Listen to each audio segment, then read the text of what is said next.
नमस्कार दोस्तों, welcome to this channel. आइए शुरू करते हैं। आज का हम लोग नया चैप्टर स्टार्ट कर रहे हैं फिजिक्स का। क्लास 11th का ये चैप्टर है मैकेनिकल प्रॉपर्टीज ऑफ लिक्विड, यानी कि तरलों का यांत्रिक गुण। इसको हम लोग पूरा कम्प्लीटली पढ़ेंगे। यह हमारा पहला लेक्चर है जिसे हम लोग शुरू करते हैं।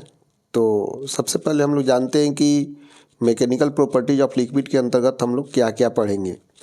इसके अंतर्गत जितने भी कॉन्सेप्ट होते हैं वो सबका डिस्कशन 1 बाय 1 करेंगे। तो आइए शुरू करते हैं। सबसे पहले हम लोग को जानना ये है कि लिक्विड किसे कहते हैं। लिक्विड मतलब तरल।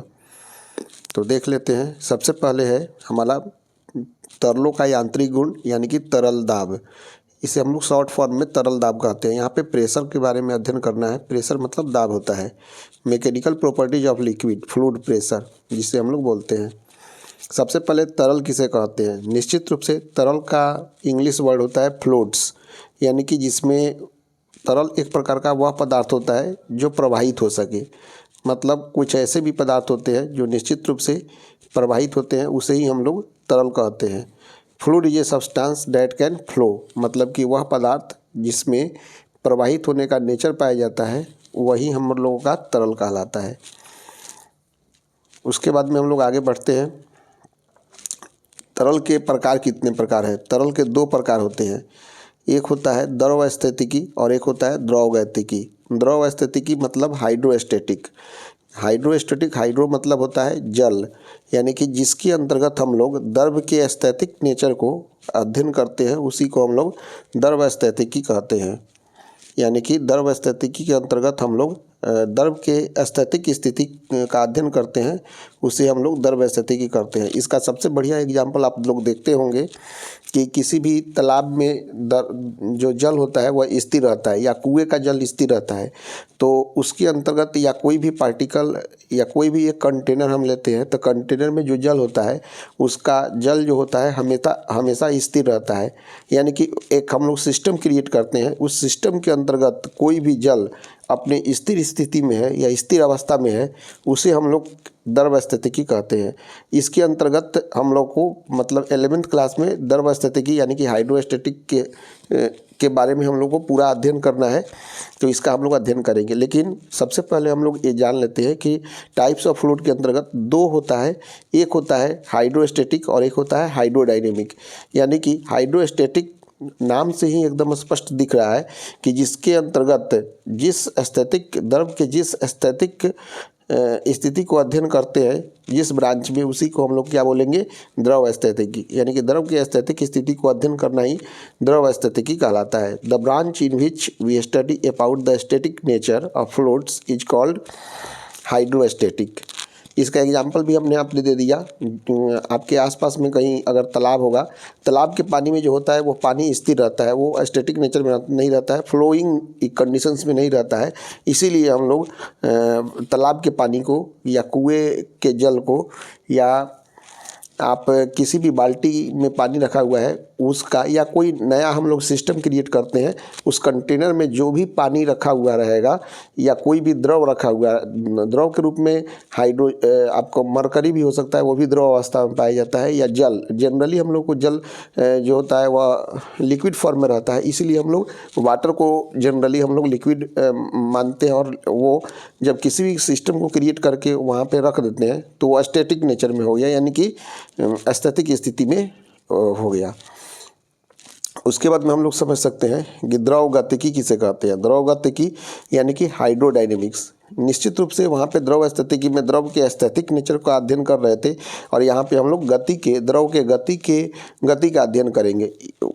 उसी को हम लोग क्या बोलेंगे, द्रव गतिकी। इसका सबसे बढ़िया एग्जाम्पल है जैसे नदी में जो पानी रहता है वो क्या होता है, मोशन की स्थिति में रहता है। मोशन के रूप में वो आगे की तरफ बढ़ते जाता है। यहाँ पे वहाँ पे कोई भी लिक्विड जो होता है वह स्टैटिक नेचर में न रहकर मोशन की स्थिति में रहता है। तो इस टाइप का जो हम लोग अध्ययन करते हैं उसको हम लोग हाइड्रोडायनेमिक कहते हैं। इसका सबसे बढ़िया एग्जाम्पल है कि नदी पे जो बांध बनाया जाता है, पानी को एक जगह रोक दिया जाता है और उसके बाद में एक जगह से देकर एक मोशन के तहत उसको 1 बाय 1 उसको प्रवाहित किया जाता है। उससे उस टाइप के अध्ययन को हम लोग क्या बोलते हैं, द्रव गतिकी यानी कि हाइड्रोडायनेमिक्स।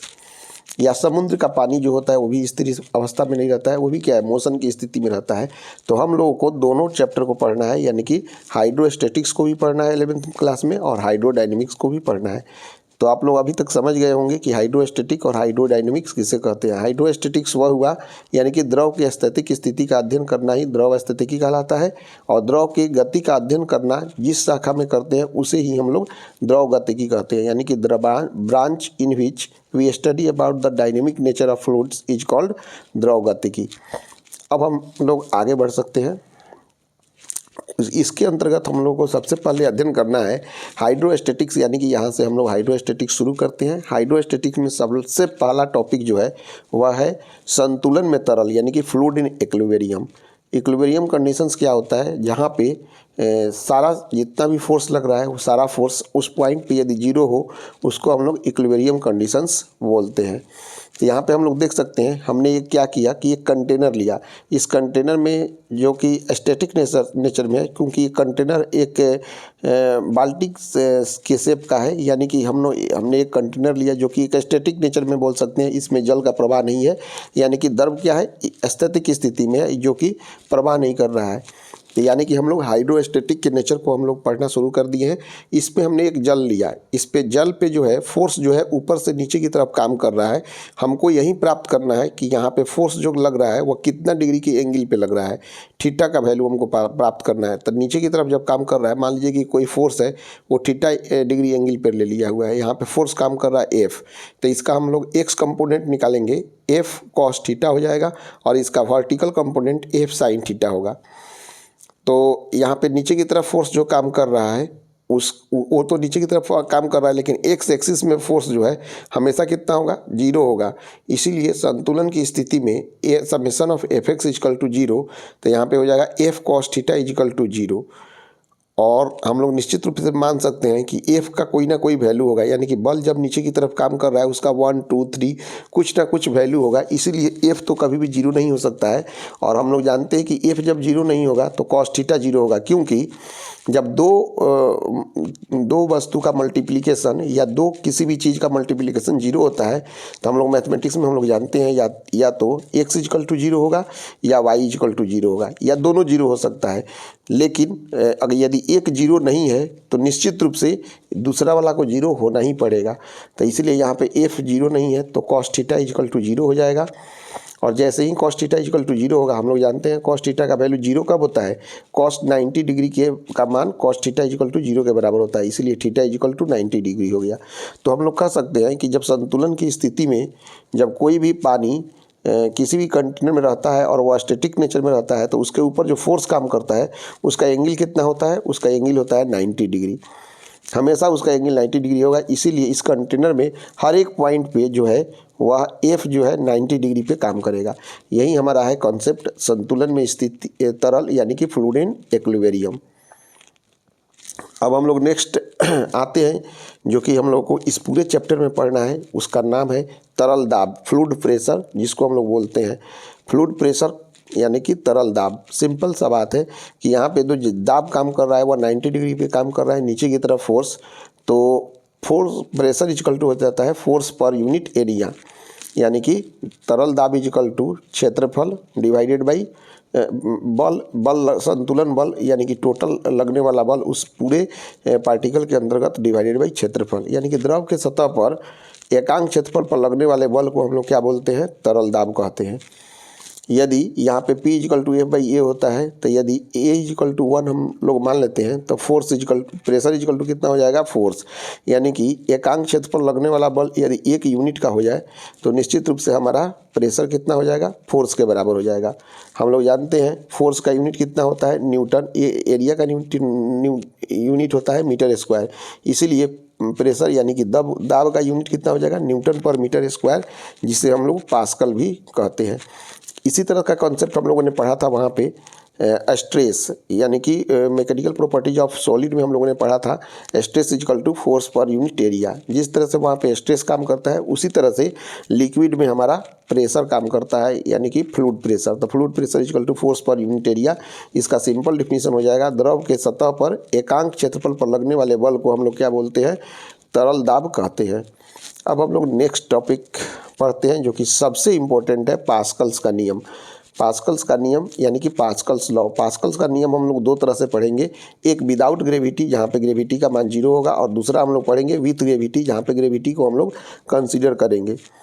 तो अगर हम यहाँ पे ग्रेविटी कंसीडर नहीं करते हैं तो मान लिए जैसे कोई भी कंटेनर यहाँ पे स्पष्ट रूप से दिख रहा है, आपको दिया हुआ है, इस कंटेनर में जल भरा हुआ है जो कि हाइड्रोस्टैटिक नेचर में है यानी कि स्टैटिक नेचर में है, जो बहाव नहीं कर रहा है।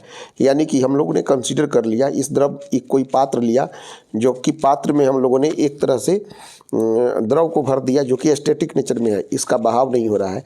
तो यहाँ पे हमने एज्यूम कर लिया इसके अंतर्गत जो जल है उसके अंतर्गत एक इमेज बन रहा है जो कि सिलिंड्रिकल शेप का है। हमने सिलिंड्रिकल शेप ही क्यों माना, सिलिंड्रिकल शेप मानने, हालांकि यहाँ पे कोई हमने सिलेंडर जो है डाला नहीं है, हालांकि हमने एज्यूम कर लिया है कि इसमें जो शेप बन रहा है वो सिलिंड्रिकल शेप का है, क्योंकि हमें डेरिवेशंस करना है। तो डेरिवेशंस करने के लिए बहुत सारी चीज़ों को हम लोग को एज्यूम करना पड़ता है।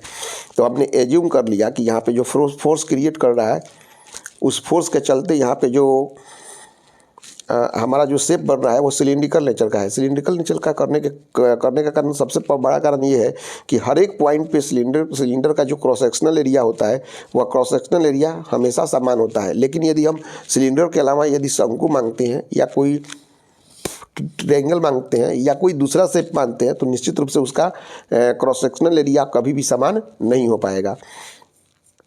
लेकिन सिलिंड्रिकल शेप का मानने के चलते यहाँ पे हर एक पॉइंट का क्रॉस सेक्शनल एरिया सेम होता है।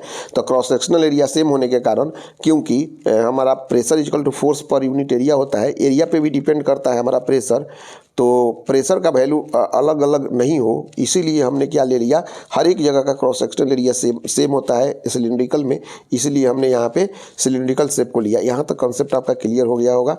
सिलिंड्रिकल कंसेप्ट का लिया, दो पॉइंट होता है, एक पॉइंट ए है दूसरा पॉइंट बी है। ए पॉइंट पे प्रेशर P1 लग रहा है और बी पॉइंट पे हमारा प्रेशर क्या लग रहा है, P2 लग रहा है।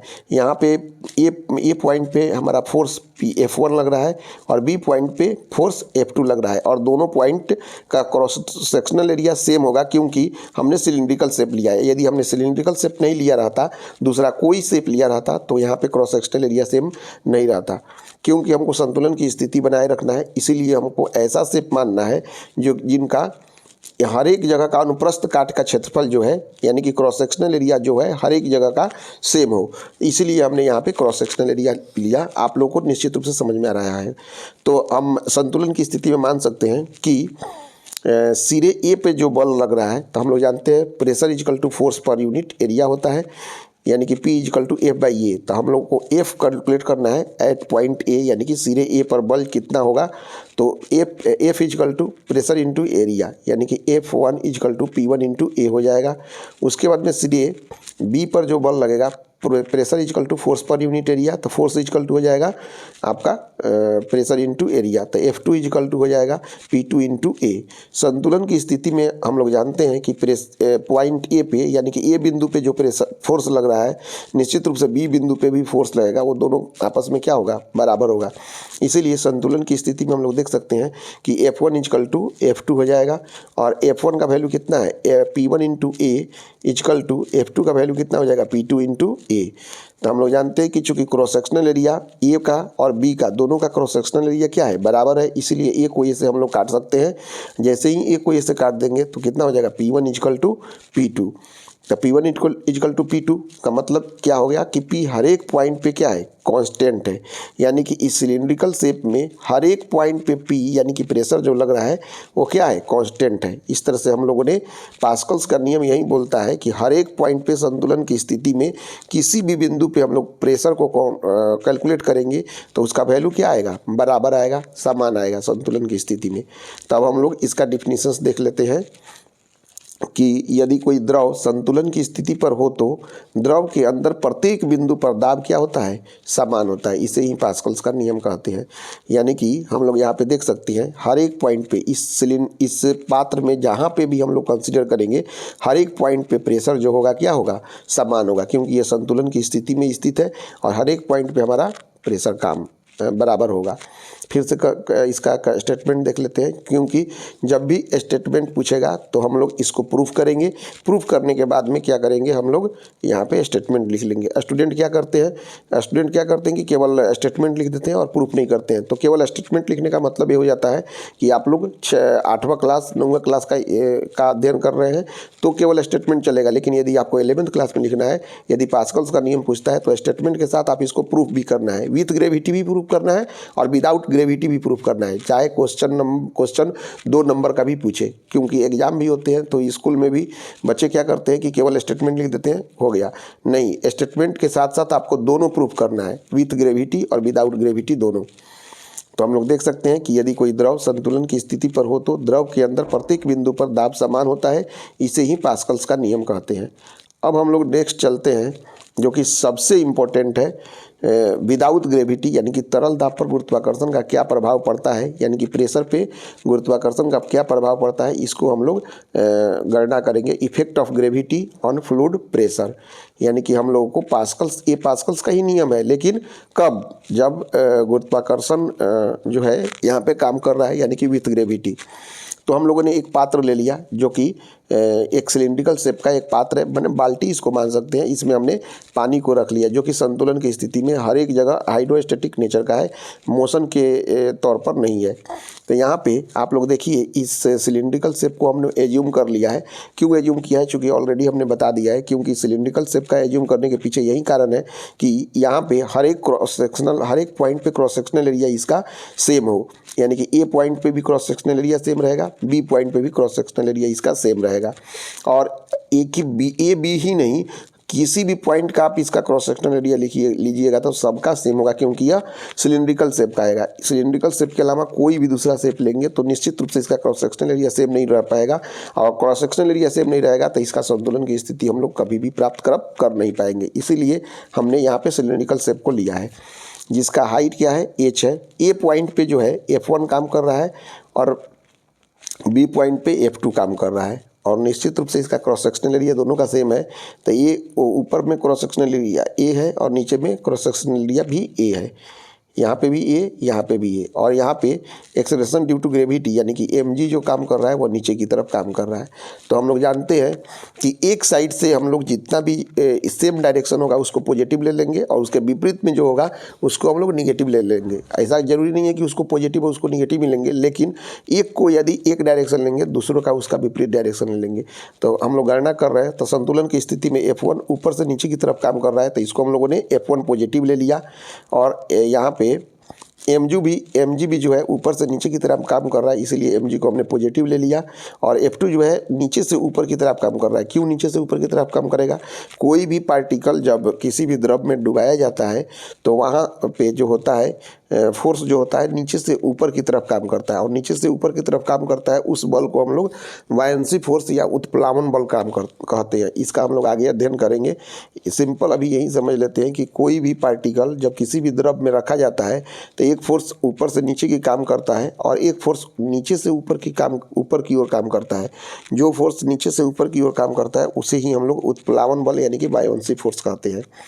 तो यहाँ पे हम लोगों ने देख लिया, F1 ऊपर से नीचे की तरफ काम कर रहा है, प्लस F1 हो जाएगा, और mg जो है ये भी ऊपर से नीचे की तरफ काम कर रहा है, इसीलिए प्लस mg, और F2 जो होता है नीचे से ऊपर की तरफ काम कर रहा है तो माइनस F2 हो जाएगा।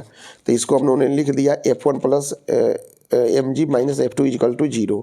तो F1 इजकल टू हम लोग जानते हैं force is equal to pressure into area, यानी कि pressure is equal to force into area होता है, इसीलिए F1 is equal to P1 into A हो जाएगा। m यानी कि mass density is equal to mass per unit volume होता है, तो हम लोग लिख सकते हैं m is equal to D into V। D यहाँ पे डेंसिटी है और V यहाँ पे वॉल्यूम है, इंटू G हो गया, minus F2 is equal to P2 into A हो जाएगा, यानी कि pressure is equal to force per unit और एरिया होता है, इसीलिए F2 is equal to P2 into A हो जाएगा। यहाँ पे हमने लिख दिया P1 into A plus D, a volume is equal to हो जाता है एरिया इंटू हाइट, यानी कि V की जगह पे हम लोग A इंटू H लिख सकते हैं, into G minus P2 into A। सब जगह A कॉमन है तो A को हम लोग कॉमन निकाल देते हैं, तो ए, चूँकि ए का क्रॉस सेक्शनल एरिया सबका सेम है, इसीलिए हम लोग ए बाहर निकाल दिए। तो ये जैसे ही बाहर निकाले तो ए P1 हो गया, प्लस ए बाहर निकाले तो हो जाएगा D into G into H. D जहाँ पे डेंसिटी है, जी जहाँ पे क्या है एक्सेलरेशन ड्यू टू ग्रेविटी है, और एच यहाँ पे हाइट है, माइनस P2 इजकल टू 0। हमने क्या किया, ए इजकल टू 0 कर दिया। चूँकि ए कॉमन है तो यहाँ पे 0 है, तो ए को इधर ले जाएंगे तो 0 हो जाएगा। अब उसके बाद में P2 माइनस P1 कर ले रहे हैं, चूँकि इधर हम लोग P2 ले जाएंगे तो माइनस है तो पॉजिटिव हो जाएगा, P1 प्लस है तो माइनस हो जाएगा। तो P2 minus P1 is equal to D into G into H हो जाएगा। D को हम लोग डेंसिटी बोल रहे हैं, G को हम लोग एक्सेलरेशन ड्यू टू ग्रेविटी यानी कि गुरुत्वीय त्वरण बोलते हैं, और H को हाइट बोलते हैं यानी कॉलम की ऊंचाई। तो P is equal to D G H, D की जगह पर हम लोग रो से भी डिनोट कर सकते हैं, यानी कि P इजकल टू हो जाएगा रो जी और H हो जाएगा। ठीक है, इस तरह से हम लोग लिख सकते हैं। तो यहाँ पे हमारा हो जाएगा P is equal to rho G H या P is equal to D G H, जहाँ पे P क्या है प्रेशर यानी कि दाब है, D इजकल टू क्या है, D इजकल टू डेंसिटी यानी कि घनत्व है, और G क्या है, G है आपका एक्सेलरेशन ड्यू टू ग्रेविटी यानी कि गुरुत्वीय त्वरण, और H क्या है, H है आपका हाइट यानी कि कॉलम की ऊंचाई। इस तरह से हम लोगों ने आज क्या क्या पढ़ लिया, शुरू से हम लोग देख लेते हैं, फिर उसके बाद में क्लास को समाप्त कर देंगे। सबसे पहले हमने आज पढ़ा कि मैकेनिकल प्रॉपर्टीज ऑफ लिक्विड यानी कि तरलों का यांत्रिक गुण। उसके बाद में हमने पढ़ा कि डिफिनीशन यानी कि फ्लूइड तरल क्या है। उसके बाद हमने पढ़ा आपका टाइप्स ऑफ फ्लूइड्स, द्रव स्थितिकी और द्रव गतिकी यानी कि हाइड्रोस्टैटिक और हाइड्रोडायनेमिक्स हमने पढ़ा। उसके बाद में हमने पढ़ा संतुलन में तरल यानी कि फ्लूइड इन एक्विलिब्रियम। यहाँ पे हम लोगों ने डिसाइड किया या पढ़ा कि जो भी बल होता है वह हमेशा 90 डिग्री के एंगल पे काम करता है। उसके बाद में हमने पढ़ा कि तरल दाब यानी कि फ्लूइड प्रेशर यानी कि force, pressure equal to force per unit area होता है, इसका यूनिट और पढ़ा हमने। उसके बाद में पास्कल्स के नियम के हमने पढ़ा कि किसी भी पॉइंट, हर एक पॉइंट पे जो दाब होता है वह एक समान यानी कि एक समान गति से एक समान काम करता है, यानी कि एक समान होता है हमारा दाब। हर एक पॉइंट पे संतुलन की स्थिति में द्रव जो होता है प्रत्येक बिंदु पर एक समान होता है। उसके बाद में हमने पढ़ा तरल दाब पर गुरुत्वाकर्षण का प्रभाव यानी कि P is equal to rho G H या P is equal to D G H, जहाँ पे P प्रेशर होता है, D डेंसिटी होता है, G ग्रेविटी होता है, एक्सेलरेशन ड्यू टू ग्रेविटी, और H जो होता है हाइट होता है। तो हमने आज पहला लेक्चर कंप्लीट किया है, तुरंत इसके बाद में आपका दूसरा लेक्चर भी आएगा। अभी तक हमारे चैनल को आपने सब्सक्राइब नहीं किया तो सब्सक्राइब कर दीजिए। Thank you very much video देखने के लिए, और इसे अपने फेयर में आप लिख लीजिए, आगे बहुत ही अच्छा लेक्चर आने वाला है। Thank you very much.